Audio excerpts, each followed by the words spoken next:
ജനാധിപത്യ സംവിധാനത്തിൽ ഭരണപക്ഷത്തും പ്രതിപക്ഷത്തും മാത്രമേ ഇരിക്കാൻ പറ്റുള്ളൂ. പ്രതിപക്ഷത്തിരിക്കാൻ വേണ്ടി ഈ പ്രതിപക്ഷം എന്നുള്ള അങ്ങനെ ഒരു സംവിധാനം ഇല്ലാത്ത സോഷ്യലിസ്റ്റ് രാജ്യങ്ങളിൽ മാത്രമേ ഉള്ളൂ.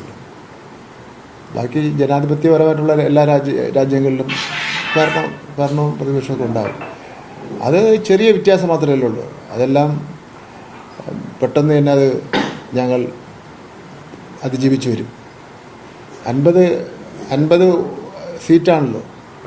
ഇനിയിപ്പോൾ ബൈ ഇലക്ഷൻ കൂടെ വന്നു കഴിഞ്ഞാൽ അത് ഇടതുപക്ഷത്തിന് പിന്നെ ആണ് ജയിക്കുന്നതെങ്കിൽ 51 ആവുമല്ലോ. ഇപ്പോൾ സ്വതന്ത്രൻ അടക്കം ഇപ്പം BJP ഉള്ളത് 50. ഇപ്പോൾ നമ്മളവിടെ മേയർ സ്ഥാനാർത്ഥി മത്സരിക്കുമ്പോൾ ഞങ്ങളുടെ സ്ഥാനാർത്ഥി ഉണ്ടാവും, കോൺഗ്രസിൻ്റെ സ്ഥാനാർത്ഥി ഉണ്ടാവുമെന്ന് പ്രതീക്ഷിക്കാം. 3 പേരും തമ്മിൽ മത്സരിക്കുന്നു. ഒരാൾ പിന്നെ ഒഴിവാക്കപ്പെടുന്നു ഫസ്റ്റ് മത്സരത്തിൽ. അതിൻ്റെ വീണ്ടും ഒരു മത്സരം നടക്കുന്നത്. എൻ്റെ ഇലക്ഷൻ നടന്ന മത്സരം ഞാൻ ഓർപ്പിച്ച് പറയുകയാണ്. വീണ്ടും മത്സരം നടക്കുന്നു. അതിൽ ഏറ്റവും കൂടുതൽ വോട്ട് കിട്ടുന്ന ജയിക്കുന്നു. അതാണ് എൻ്റെ മത്സര രീതി.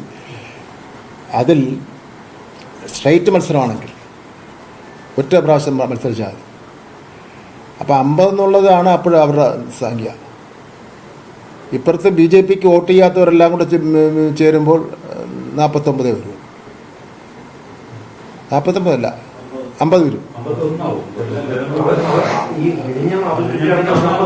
കഴിഞ്ഞവരൊക്കെ 51 ആവും. ഇല്ലെങ്കിൽ നമുക്ക് 51 ആവും. LDF എല്ലാ കോൺഗ്രസും ആൻറ്റി BJP എല്ലാം കൂടെ 51 ആവും.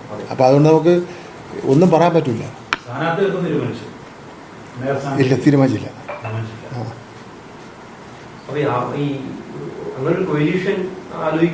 ഇല്ല, അതൊന്നും ആലോചിക്കുന്നില്ല. ഞങ്ങളൊരു കുതിരക്കച്ചവടത്തിനോ അല്ലെങ്കിൽ കുറുക്ക് വഴിയിലൂടെ അധികാരം പിടിച്ചെടുക്കാൻ വേണ്ടി ആലോചിക്കുന്നത്. അതിൻ്റെ ഒരു വിഴിഞ്ഞവും കൂടെ എൻ്റെ റിസൾട്ടും കൂടെ വന്നു കഴിഞ്ഞാലുള്ള പൊസിഷനാണ് ഞാൻ പറഞ്ഞത്.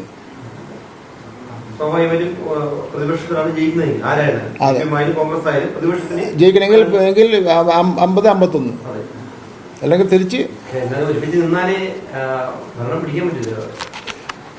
അല്ല, മുന്നണി എന്നുള്ള നിലയിൽ അല്ലല്ലോ. ഇവിടെ ഒരു BJP വിരുദ്ധ വികാരം പൊതുവിലുണ്ട്.